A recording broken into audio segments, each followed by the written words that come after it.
Hey folks, as you can see, it's still pretty crazy around here.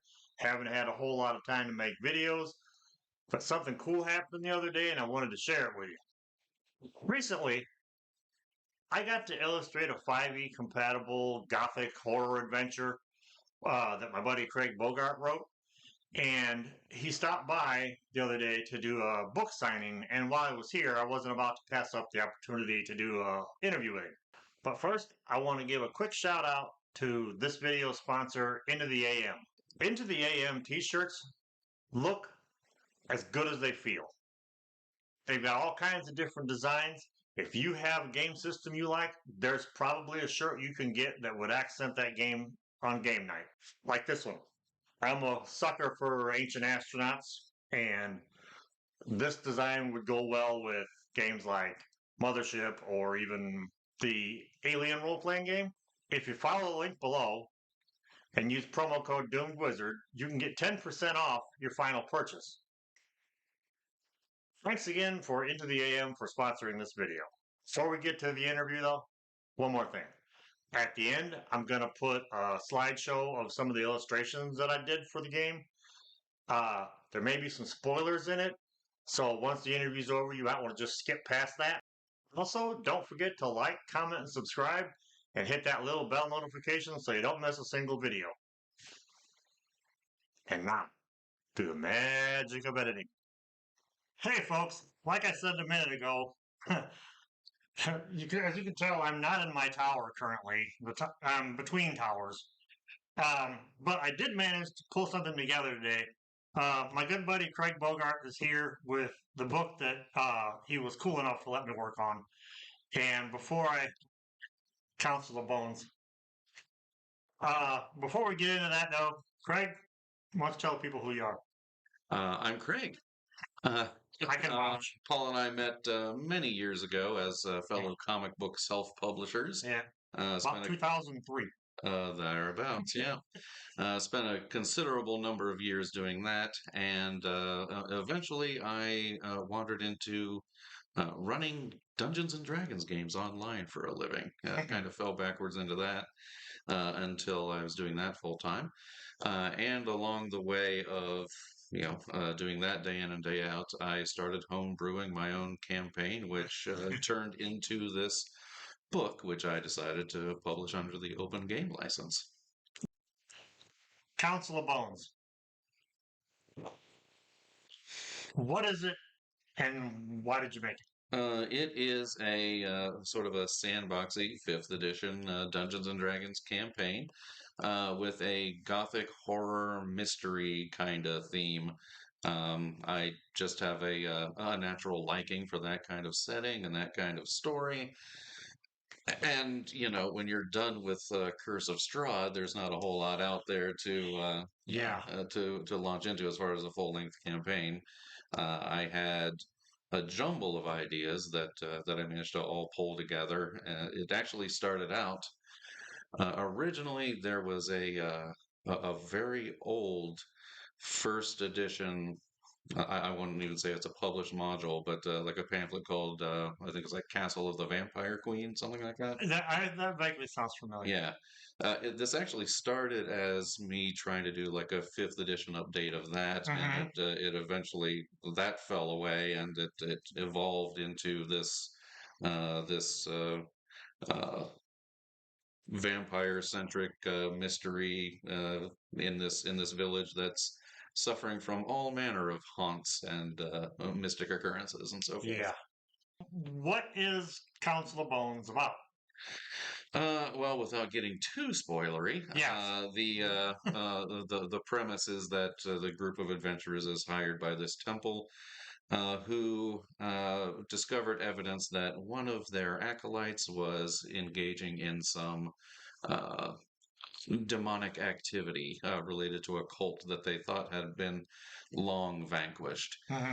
So they expel this this acolyte, and levy some horrible punishment against her. She disappears.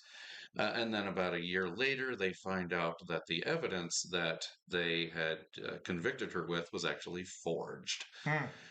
So they have to correct their error, but do it on the down low because they don't want to ruin their own reputation. So the party is sent to track this person down, find out, if they can be brought back and redeemed and all that. And at the same time, then they get tangled up in the whole web of conspiracies that was involved in those forged documents being sent to begin with.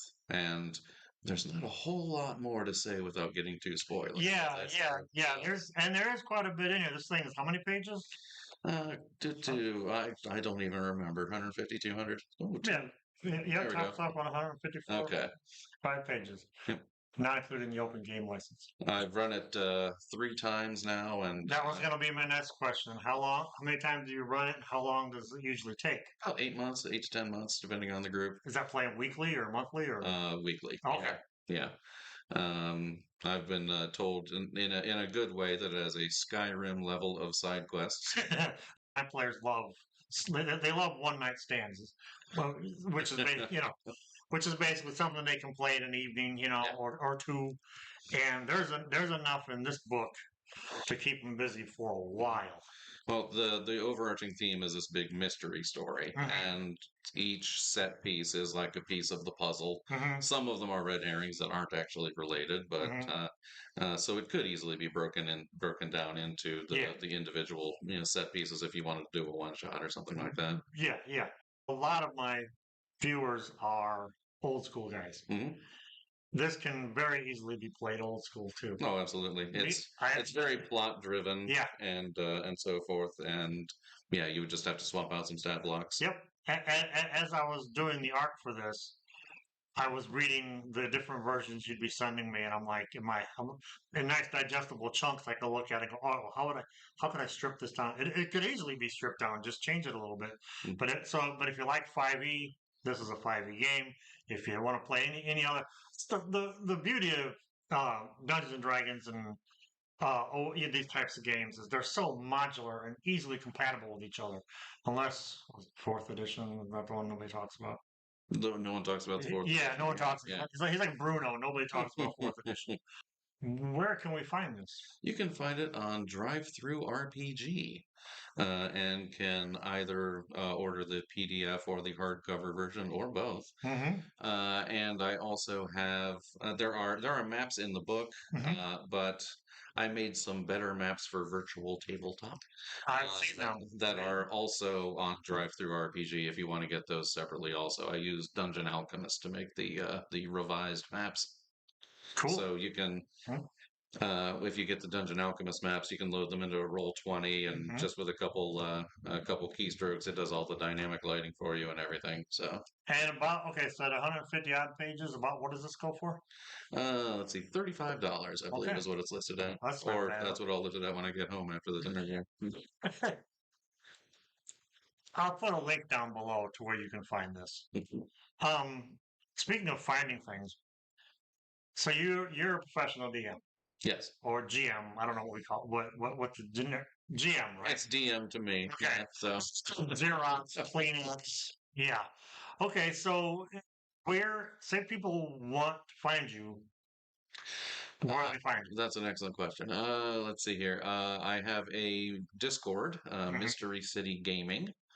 And then also I am also on TikTok as Mystery City Gaming as well. And if you go to TikTok, there's the link through the bio where you can find many of my game listings and so forth. That pretty much answers all my questions, and I hope it gets my viewers to maybe want to check this out.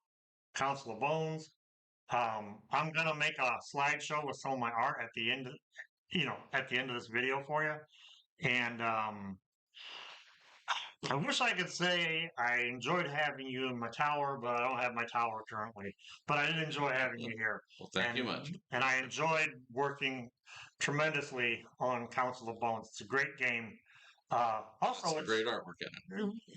Yeah, I mean, I'm not gonna lie. All right, Craig. Well, thanks for guiding us through Council of Bones. Thank you for having me.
Well, what we'll do to start, I wrote down some questions. Like the first question number one is going to be, who's Craig?